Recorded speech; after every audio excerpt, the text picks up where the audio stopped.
خانوم 60 ساله به دنبال زمین خوردگی دچار فرکچر مره‌های دوم و سوم کمری شده. سابقه بیماری خاصی را ذکر نمی کند و از 54 سالگی یائسه شده. از فلاشینگ شبانه شکایت دارد و در اسکرین‌های دوره‌ای که واسش انجام شده ماموگرافی و پاپسمیرش نکته مثبتی نداشته. در واقع اسکرین‌های ماموگرافی و پاپسمیرش منفی بوده. پس از اقدامات اولیه بیمار در واقع ارتوپد که اقدامات اولیه را انجام داده، جهت بررسی بیشتر به متخصص داخلی بیمار ارجاع شده. اقدامات لازم در این مرحله کدام است؟ حالا گزینه‌هایی که داده LH، FSH، پرولاکتین، چک ویتامین دی، چک کلسیم فسفر آلبومین، اندازه‌گیری دانسیته استخوانی، LFT، بیوئنکراتینین، ادرار در واقع کلسیم ادرار 24 ساعته، PTH و چک TSH که حالا این گزینه‌هایی که به ما داده. خب حالا واسه این که ببینیم این بیمار اندیکاسیون چه اقداماتی رو داره، یه مرور مختصری بکنیم روی در واقع استئوپروز. ببینیم که اول اینکه تشخیص استئوپروز چه جوریه، ما تو چه بیمارانی میتونیم تشخیص استئوپروز رو واسهشون بذاریم. این نکته اوله.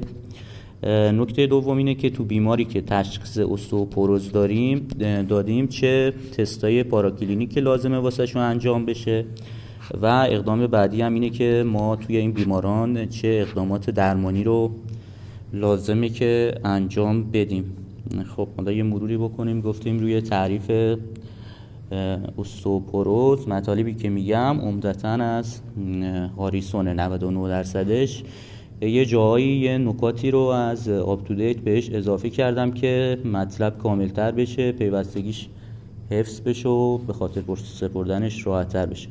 خب توی تعریف استئوپروز چیزی که هاریسون اومده گفته در واقع تعاریف مختلف رو ذکر کرده، منتها اینا رو نیومده یه جا در واقع منسجم بیان بکنه و در واقع باید این فصل استئوپروز رو خیلی دقیق بخونیم و بتونی در واقع این تعاریف رو استخراج بکنی. ولی حالا اگه از توی آپ تو دیت نگاه بکنید، خب این تعاریف رو کنار هم آورده و به نظر بهتر اینا رو میشه حفظ کرد. این مطالب رو از عمدتاً هاریسون استخراج کردم، یه بررسی هم رو آپ تو دیت انجام دادم که مطمئن بشم که درسته. خب یه تعریف استئوپروز که حالا معمولا همه ما آشنایی داریم اینه که بر اساس تی اسکور انجام میشه. در واقع واسه یه بیمار واسه بیمار بون ماینرال دنسیتی انجام میدیم، همون BMD که توصیه میشه از روش دگزا هم استفاده بشه که در واقع دوال ایکس ری، در واقع سینگل ایکس ری هم داریم که حالا خیلی دقیق نیست و در واقع توصیه میشه ما واسه به اندازه‌گیری BMD از روش دگزا استفاده بکنیم و گلد استاندارد فعلا واسه تشخیص استئوپروز از روی اندازه‌گیری دانسیته استخوانی روش در واقع دگزاست. توی این تعریف ما هر بیماری که تی اسکور کمتر از منهای 2.5 داشته باشه بهش میگیم که توی رنج استئوپروز قرار گرفته. در واقع این تعریف بر اساس اندازه‌گیری BMDه. خب همونجور که میدونیم یه زد اسکور هم هست که زد اسکور مقایسه دانسیته استخوانی با گروه در واقع همسن و همجنس و این چیزاست، ولی تی اسکور اومده گروه رفرنس و یه در واقع فرد جوانی با دانسیته مناسب استخوانی در نظر گرفته و ما تشخیص استئوپروز رو بر اساس تی اسکور عمدتاً انجام میدیم. در یه جاهایی میریم سراغ زد اسکور که حالا خیلی نمیخوایم اینجا اونو بازش بکنیم. پس حالا بخوایم اگه خلاصه بگیم یه تعریف استئوپروز بر اساس تی اسکور انجام میشه. یه تعریف دیگه که تعریف بالینیه، ما هر بیماری که دچار فراجیلیتی فرکچر باشه صرف نظر از تی اسکورش میگیم دچار استئوپروز هست. معمولا این بیمارانی هستن که تی اسکورشون تو رنج استوپنیک قرار میگیره و ممکنه خیلی از این بیماران در واقع بر اساس BMD توی تعریف استوپوروز قرار نگیرن و استوپنیک باشن. پس بیمارانی که فراجیلیتی فرکچر هم دارن ما طبق تعریف استوپوروز در نظر میگیریم. حالا فراجیلیتی فرکچر چیه؟ در واقع شکستگی هایی که در بیمار اتفاق میفته ناشی از فالینگ از یه ارتفاع کم، مثلا از حالت ایستاده بیمار میخوره زمین و دچار شکستگی میشه. شکستگی هایی که ناشی از در واقع یه ارتفاع کمه، در واقع مثل وضعیت ایستاده، اگه توی هیپ و مهره، هومروس، دنده، لگن، دیستال رادیوس باشه ما اینا رو فراجیلیتی فرکچر قلمداد میکنیم و مستقیما این بیماران استوپوروز حساب میشن. مثلا مریضی که حالا بخوره زمین ولی مثلا یه استخوان گونه‌اش بشکنه، اینو ما استوپوروز در نظر نمیگیریم. در واقع تاکید روی شکستگی هیپ و مهره است. حالا دنده و لگن و دیستال هومروس و دیستال رادیوس و هومروس هم ما اگه شکستگی دچار اتفاق بیفته ما جزو فراجیلیتی فرکچر در نظر میگیریم. یه پارامتر دیگه که اونم توی BMD گزارش میشه فرکس اسکور. فرکس اسکور میاد BMD مریض و با فاکتورهای دیگه مثل سنش، وزنش، ریس فاکتورهایی که داره مثل مصرف سیگار، سابقه شکستگی قبلی، اینا رو در نظر میگیره. یه در واقع یه معادله واسه بیمار حساب میشه و یه اسکوری رو از نظر اینکه ریسک شکستگی 10 ساله آینده بیمار چقدره به ما میده. حالا اگه فرکس اسکورم واسه یه بیماری بالا باشه صرف نظر از اینکه تی اسکورش چقدره و اینکه آیا سابقه فراجیلیتی فرکچر داره یا نه، ما اونم جزء استوپوروز تلقی میکنیم. تعریف فرکس اسکور فعلا فقط واسه خانومای پست منوپوزال تعریف شده، واسه آقایون فعلا فرکس اسکور تعریف نشده و ما واسه استفاده از فرکس اسکور تو آقایون فعلا مجاز نیستیم. حالا فرکس اسکور این که حالا دقیقاً از چه حدی بالاتر باشه اینو من دقیقشو حضور ذهن ندارم، بریم توی آپتودک نگاه بکنیم ببینم عدد دقیقش چی بود.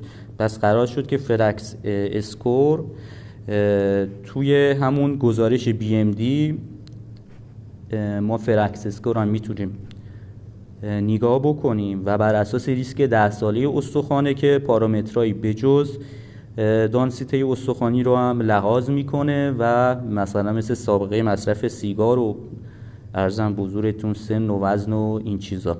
امتیاز دقیق که ما فرکس اسکور و استوپوروز طبقه بندی بکنیم من خیلی یادم نیست، بیارم نگاه بکنم. چیزی که یادمه یه دونه ریسک شکستگی کلیه، یه دونه هم اینجا اومده گفته که توی آمریکا فرکس اسکور در واقع کلی اگه بالاتر از 20% باشه، یعنی واسه کل استخوانا بالاتر از 20% باشه استوپوروز قلمداد میشه و اندیکاسیون درمان داره. و یا اینکه فرکس اسکور واسه شکستگی هیپ بزرگتر مساوی 3% باشه. پس اگه فرکس اسکور که ریسک 10 ساله شکستگیه واسه استخوان هیپ بالاتر از 3% باشه و واسه کل استخوانا بالای 20% باشه، بزرگتر مساوی 20% باشه، اینم تعریف استوپوروز حساب میشه و اینکه این بیمار هم اندیکاسیون درمان واسهش وجود داره. حالا برگردیم سراغ سوال یا برگردیم سراغ همون طرح درسمون، فکر کنم بهتر باشه. خب پس بر اساس تی اسکور تعریف کردیم، بر اساس فرکس اسکور هم تعریف کردیم، میدونم تعریف گفتیم بر اساس فراجیلیتی فرکچر. پس تو این بیمار با توجه به اینکه بیمار تو این سوالی که گفتیم بیمار به دنبال یه فالینگی دچار شکستگی مهره شده، صرف نظر از اینکه BMD در واقع چه گزارشی داشته باشه، مریض تعریف استوپوروز رو داره و اندیکاسیون داره که درمان در واقع استئوپروز واسش انجام بشه. حالا توصیه شده این بیمارانی که بر اساس فراجیلیتی فرکچر ما استئوپروز تلقی می‌کنیم، می‌خوایم درمانو بکنیم، یه بی ام دی قبل از درمان واسهشون انجام بشه که بتونیم درمان و فالوآپ بکنیم و ببینیم آیا پاسخ به درمان وجود داشته یا نه. حالا یه نکته دیگه که اینجا بالا قبل از اینکه بریم سراغ سوال بگم اینه که هاریسون میگه توی سنین پریمنوپوز و ارلی منوپوز واسه خانوما اندازه‌گیری دانسیته استخوانی از هیپ حساس تره، ولی توی سایر سنین اندازه‌گیری دانسیته استخوان هیپ ارجح است و اگه بخوایم یه دونه در واقع سیتومتری واسه بیمار انجام بدیم تو سنین مثلا بالاتر، این که مریض پریمنوپوز نباشه یا ارلی منوپوز نباشه، ما معمولا هیپو انجام میدیم. تو سنین خیلی بالا یا به دلایلی که حالا سنین بالا چون مریض در واقع ممکنه اوستئوآرترایتیس داشته باشه، یه جا کلسیفیکاسیون استخوانی داشته باشه و اینا، و یا اینکه کلا تعویض مفصل و این چیزا انجام داده باشه، این گزارش بی ام دی در واقع خیلی نمیتونه کمک کننده باشه، چون به صورت کاذب جذب استخوانی رو بالا نشون میده. به خاطر همین تو این موارد توصیه شده که ما از بی ام دی استخوان مچ دست استفاده بکنیم. اینم حالا نکته‌ای که اینجا بگیم. خب حالا پس ما گفتیم تعریف استئوپروز چجوریه. یه دونه گفتیم بر اساس فراجیلیتی فرکچر، فراکس اسکور بالای 3%، بالای 20% و بر اساس تی اسکور کمتر از منهای 2.5 بود. قدم بعدی اینه که ببینیم تو بیماری که ما تشخیص استئوپروز رو واسش دادیم چه تستایی لازمه که انجام بشه، چه بررسی‌هایی لازمه که انجام بشه. حالا چیزایی که هاریسون اومده گفته که یه سی بی سی واسه بیمار انجام بدیم، یه دونه ال اف تی انجام بدیم، یه دونه کراتینین از بیمار چک کنیم، در واقع ببینیم بیمار سی کی دی داره یا نه، چون ممکنه در زمینه اون استئودیستروفیای سی کی دی باشه اون شرایط زمینه‌ایش. یه ویتامین دی از بیمار چک بکنیم، یه پی تی اچ چک بکنیم. در مورد پی تی اچ هاریسون اومده گفته بیماری که هایپرکلسمی داره چک بکنیم، ولی به نظر ما منطقیه که داریم کلسیم ویتامین دی رو چک میکنیم، پی تی اچ هم همون اول چک بکنیم، حالا دوباره بیمار نره و بیاد. پس پی تی اچ توی هاریسون یه تبصره‌ای داره که اگه بیمار هایپرکلسمی داشت چک بشه. یه کلسیم ادراری 24 ساعته چک بکنیم به عنوان اینکه ببینیم آیا بیمار جذب کلسیم خوبی داره یا نه، و یه دونه هم تی اس اچ از بیمار چک بکنیم، چون حالا بیمارانی که تایروتوکسیکوز هم هستند در واقع در معرض استئوپروز قرار دارن. اگه ما از بیمار یه ادرار 24 ساعته چک بکنیم و کلسیومش رو اندازه بگیریم، اگه که کلسیومش کمتر از 50 میلی گرم در 24 ساعت باشه، دقت بکنید که این واحدش 50 میلی گرم در 24 ساعت، واحد غلظت نداره. اگه واحد غلظت داده بود باید در حجم ادرار 24 ساعته ضرب بشه. اگه زیر 50 میلی گرم در ادرار 24 ساعته بود، میشه این که تفسیرش اینه که بیمار جذب کلسیوم خوبی نداره. اگه که در واقع میزان دفع کلسیوم بالاتر از 300 میلی گرم در ادرار 24 ساعته بود، دو تا وضعیت پیش میاد: یا بیمار اینتیک بالایی داره، یا اینکه در واقع ترناور استخوانی بالایی داره که داره در واقع کلسیوم از راه ادرارش دفع میکنه. حالا تشخیص افتراقیای ترناور بالای استخوانی چیه؟ ممکنه بیماری پاژه داشته باشه، هایپرتیرویدیسم داشته باشه، یا بیماری هایپرپاراتایرویدیسم. و تشخیص افتراقیای اینتیک بالا هم که اومدیم تو این قسمت گفتیم، این که حالا بیماری است که داره مکمل زیادی مصرف میکنه، حالا یا در واقع ممکنه که آنتی اسید زیادی داره مصرف میکنه که کلسیم بالایی داره.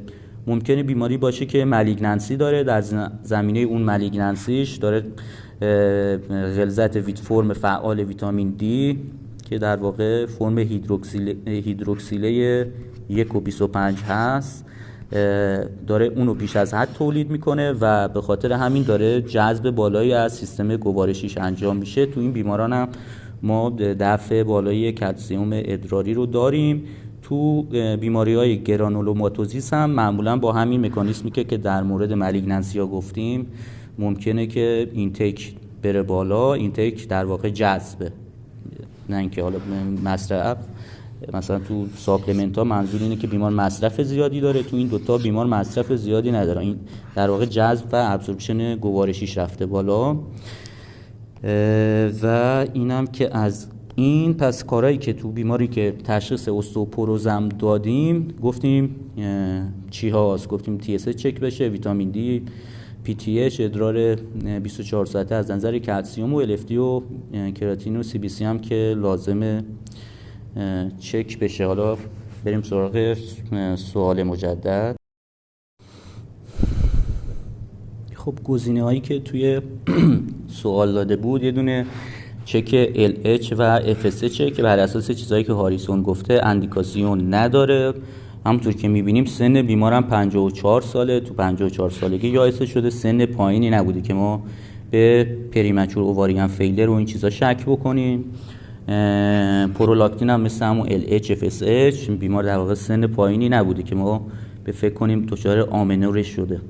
ویتامین دی گفتیم اندیکاسیون داره چک بشه، تو این بیمار 27 بوده. کلسیم فسفر و آلبومین و اینا گفتیم اندیکاسیون داره، نرمال بوده. بی ام دی هم که گفته صفحه بعد حالا بهش میرسیم. LFT هم اندیکاسیون داره، کراتینین گفتیم اندیکاسیون داره. کلسیم ادرار 24 ساعته 100 بوده که تو رنج تقریبا نرماله، گفتیم زیر 50 باشه بیمار لو اینتیک، بالای 300 میلی گرم در ادرار در 24 ساعت باشه بیماریه که حالا یا مالیگنانسی داره یا داره مقدار زیادی کلسیم مصرف میکنه. PTH related پروتئین هم که گفتیم اینو ما معمولا واسه مالیگنانسی ها چک میکنیم PTH رو، ولی گفتیم که هاریسون اومده گفتیم اگه بیمار هایپرکلسمی داره چک بشه که حالا به نظر منطقیه که همون اول اونم چک بشه. TSH هم از بیمار چک شده که 3 بوده و نرمال بوده. حالا اینو پاک کنیم و بریم صفحه بعد ببینیم BMD بیمار چجوری بود. خب BMD که معمولا انجام میشه روی استخوان فمور انجام میشه و روی موره ها و حالا تو یه سری توضیحات داره که حتما بررسی بشه که بیمار در واقع شواهد استئوآرتریت این قسمت ها رو نداشته باشه که به صورت کاذب بالا خونده بشه. در واقع یه سری نکات داره که حالا اونو خودتون دقت بکنید، تو امتحان کتبی ممکنه سوال بیاد ازش، ولی موقع تفسیرش به فرض اینکه درست انجام شده باشه اینه که ما میریم سراغ تی اسکور واسه هم نک فمور، هم کل فمور و همین که در واقع اسپاین و پایین ترینش رو ما لحاظ میکنیم. قرار شده اگه زیر منهای 2.5 باشه ما اونو تو رنج استئوپوروز طبقه بندی بکنیم. تو این بیمار تی اسکور یه دونه منهای نیمه، یه دونه منهای 1 و 2 دهمه و یه دونه هم که منهای حالا 14 و ایناست. تو هیچ کدوم از اینا بیمار بر اساس بی ام دیش جزء گروه استئوپوروز طبقه بندی نمیشه، ولی چون دچار فراجیلیتی فرکچر شده هم تشخیص استئوپوروز داره و همین که اندیکاسیون درمان وجود داره. ولی بی ام دی رو چرا انجام میدیم؟ واسه اینکه گفتیم میخوایم درمانو فالو آپ بکنیم. واسه فالو آپ درمان هم که در واقع حالا تو سوال هم هست بهش میرسیم، چیزی که تایید شده اینه که بعد از شروع درمان هر 2 سال بی ام دی تکرار بشه و ما بریم سراغ در واقع جذب استخوانی با واحد گرم سانتی متر مربع که ببینیم آیا جواب داده یا نه. پس ما واسه این که در مورد پاسخ درمان قضاوت بکنیم دیگه سراغ تی اسکور نمیریم، میریم سراغ این قسمت که اومده جذب استخوانی رو به واحد گرم به سانتی متر مربع بررسی کرده. حالا جلوتر هم میگیم که تغییراتی قابل توجه قلمداد میشه که توی اسپاین بالاتر از فکر کنم 4% باشه، توی فمور بالاتر بزرگتر مساوی 6%. در واقع تغییراتی که تو این رنج باشه ما سیگنیفیکانت قلمداد میکنیم، یعنی اگه قرار باشه که بگیم درمانمون مفید بوده، حالا یا باید تغییری نکرده باشه یا اینکه در واقع 4% یا 6% افزایش پیدا کرده باشه. اگه که 4% یا 6% BMD توی طی درمان ما کاهش پیدا بکنه، معنیش اینه که بیمار به اون درمان جواب نداده و قاعدتاً لازمه که درمان توش عوض بشه. یه سری توی فالوآپ درمان یه سری بیومارکرهای استخوانی هم هست، مثل استئوکلسین که معیار بون فرمیشنه و در واقع سی ترمینال تلوپپتاید که اونم در واقع معیار و بیومارکر ریزورپشن استخوانیه. اینا رو حالا فعلا توی در واقع مراحل تاییده که ببینیم میتونیم از اونها استفاده بکنیم یا نه. اگه بخوایم از اونها استفاده بکنیم ما میتونیم اونو زودتر انجام بدیم، 3 تا 6 ماه بعد میتونیم اینا رو چک بکنیم و اینکه حالا انتظار داریم زیاد شده باشه یا کم شده باشه بستگی به این داره که آیا دارویی که ما استفاده میکنیم آنتی رزورپتیو باشه یا اینکه آنابولیک باشه. اگه ما از داروهای آنابولیک استفاده میکنیم انتظار داریم که مارکرهای بون فرمیشن افزایش پیدا بکنه. اگه ما از در واقع داروهای آنتی رزورپتیو استفاده میکنیم مثلا بیسفوسفونات ها انتظار داریم معیارهای بون ریزورپشن کاهش پیدا بکنه و به تبع اون توی وقتی مثلا ما داریم از بیسفوسفونات استفاده میکنیم حتی بیومارکرهای بون فرمیشن هم دقت بکنید که کاهش پیدا میکنه، ولی چون ریزورپشن هم همزمان با اون کاهش پیدا کرده ما جفتشو معیار پاسخ به درمان در نظر میگیریم. ولی اگه از داروهای آنابولیک مثلا تریپاراتاید استفاده میکنیم اون وقت میریم سراغ بون فرمیشن، انتظار داریم اون موقع در واقع بیومارکرهای آنابولیک مثل استئوکلسین افزایش پیدا کرده باشه و بون فرمیشن بون ریزورپشن ها بیومارکرها هم کاهش پیدا کرده باشه. که این قسمتش توی هاریسون خیلی دقیق توضیح نداده و واسه همین آموزش خودتون گفتم. خب بریم سراغ قسمت بعدی سوال. در مورد درمان بیمار گزینه‌های صحیح را انتخاب کنید. تجویز روزانه 1.5 گرم کلسیم المنتال توصیه میشه. پس بیمار استئوپوروتیک بود. تو بیمارانی که استئوپوروتیک هستن معمولا گفته میشه حداقل 1000 میلی گرم کلسیم المنتال روزانه مصرف بکنن. اگه سنشون بالا باشه که گفته میشه تا حداقل 1500 میلی گرم استفاده بشه کلسیم المنتال. دقت بکنید کلسیم المنتال رو ما لحاظ میکنیم اون کلسیم کربنات که 500 همه 500 میلی گرمش به صورت کلسیم المنتال نیست. پس گزینه اولش درسته. تجویز ویتامین دی در این بیمار قابل توصیه است. بیمار ویتامین دیش خیلی پایین نبود. معتاد بیمارانی که استئوپوروز هستن توصیه میشه ویتامین دی سطحش بالاتر از 30 تا 35 باشه. اینو تو هاریسون گفته. پس اینم درسته. تاموکسیفن داروی مناسب جهت درمان در این بیمار است. تاموکسیفن از یک گروه داروهاییه که بعضا در مورد استفاده از اونا توی استئوپوروز صحبت شده. در مورد تاموکسیفن تأییدی واسه استفاده وجود نداره، پس این گزینه غلطه. ولی حالا یه گروه داروی مشابهش رالوکسیفنه که میتونیم واسه پیشگیری و در واقع درمان از اون استفاده بکنیم. ولی باید توجه بکنیم به اینکه معمولا استفاده از رالوکسیفن به جز اینکه حالا خطرات در واقع ترومبوز و این چیزا رو افزایش میده، هات فلش بیمار هم ممکنه بدتر بکنه. پس تو این بیمار گزینه مناسبی واسه درمان حتی رالوکسیفن هم نیست، چه برسه به تاموکسیفن که حتی تایید هم نشده. با توجه به نتیجه دانسیتومتری درمان استئوپوروز غیر ضروری است که گفتیم غلطه. بیمار طبق تعریف استئوپوروتیک. مدروکسی پروژسترون داروی مناسب جهت درمان، اینم نادرسته. توی در واقع بعضی از بیمارانی که هات فلش دارن میتونیم از استروژن کنجوگه به عنوان داروی درمان واسه استئوپوروز به اضافه هات فلش بیمار استفاده بکنیم. توی این بیماران از مدروکسی پروژسترون در کنار استروژن استفاده میشه تا اون اثرات هایپرپلاستیکی که روی اندومتر رحم داره از بین بره و ریسک کنسر رحم رو افزایش نده. پس مدروکسی پروژسترون به تنهایی دارویی واسه درمان استئوپوروز نیست. کلسیتونین برای کنترل درد ناشی از شکستگی برای کوتاه مدت مناسب است. خب این یکی از اندیکاسیونایی که ما میتونیم از کلسیتونین استفاده بکنیم. امروز کلسیتونین واسه درمان در واقع استوپوروز تایید نشده، فقط گفته مریضایی که فرکچر موره دارن میتونیم واسه کنترل دردشون به صورت کوتاه مدت کلسیتونین واسه بیمار تجویز بکنیم و بعداً مریض رو بذاریم روی بیسفوسفونات. آلندرونیت که پس این صحیحه. آلندرونیت پس یه گروه در واقع بیسفوسفوناته که فرم خوراکی هم داره، میتونیم ازش استفاده بکنیم تو این بیمار.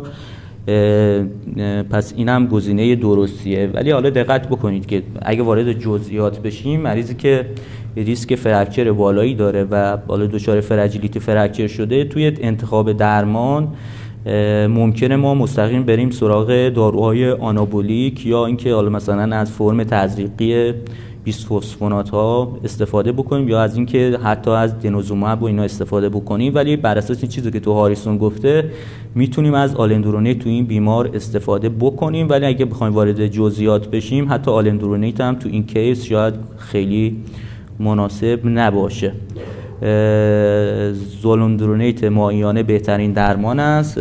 خب زولندرونیت یا همون زولندرونیک اسید فرم تزریقی داره، واسه درمان استوپوروز استفاده میشه، مخصوصا اگه بیمار ریسک فاکتور یا کنتراندیکاسیونی واسه آل فرم خوراکی داشته باشه، مثلا تنگی مری داشته باشه، سابقه مری بارد داشته باشه، در واقع ازوفاژیت شدیدی داشته باشه که نتونیم بهش آلندرونیت هفتگی بدیم، میتونیم از زولندرونیک اسید استفاده بکنیم. ولی فرمش اینه که هر 6 ماه یک بار واسه بیمار تجویز میشه. پس فرم ماهیانه غلطه که اینجا اومده گفته، ولی گزینه بعدش که اومده هر 6 ماه یک بار گفته درسته. ولی خیلی وارد جزئیات نشدیم. اگه توی بالین بخوایم عمل کنیم تو این کیس، حالا با توجه به اینکه فراجیلیتی داشته، ممکنه ما همون اول دنوزوماب یا حتی تریپاراتاید استفاده بکنیم. خب توی این کیس هم اومده گفته درمان با دنوزوماب انجام شده در این بیمار. دنوزوماب هم جزو داروهای آنتی رزورپتیو در نظر گرفته میشه.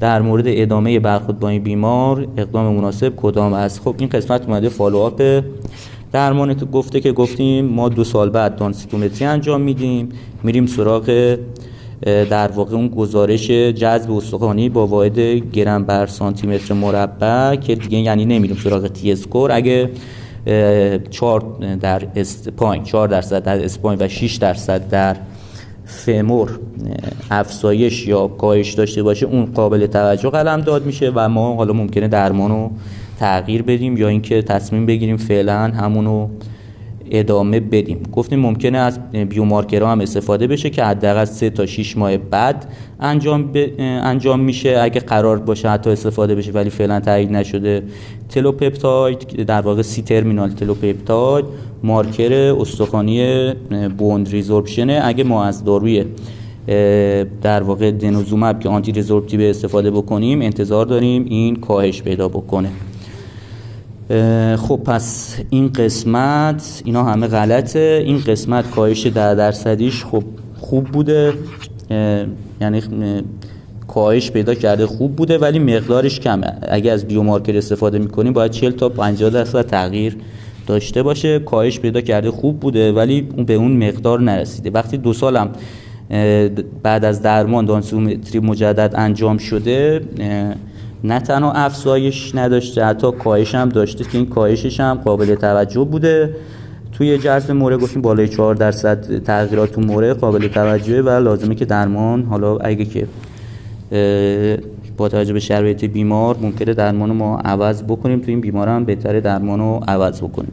اقدام بعدی حالا چیه؟ ادامه درمان فعلی که با توجه به توضیحاتی که دادیم نادرسته. تغییر درمان به آلندرونیت هم که خوب نیست. بیمار روی در واقع دنوزوماب بوده که در واقع تا حد قدرت درمانی بیشتری هم داره نسبت به آلندرونیت. تغییر در واقع افزایش جذب نداشته، پس آلندرونیت هم مناسب نیست. تغییر درمان به تریپاراتاید که یه آنابولیک میتونه مد نظر قرار بگیره. ما اگه از در واقع تریپاراتاید استفاده بکنیم تا حداکثر طول مدت درمان 2 ساله. بعد از 2 سال لازمه که بریم رو درمان بیسفوسفونات ها، چون اگه که نریم روی درمان دیگه همون 2 سال هم به سرعت اون جذب در واقع اون افزایش دانسیته استخوانی برمیگرده.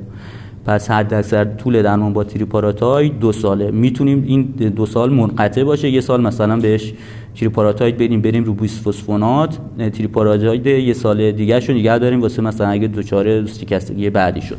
قطع درمان هم نامناسبه. دنوزوماب هم که اومده گفته هر 3 ماه 1 بار، اینم نامناسب می باشد. خب موفق باشید.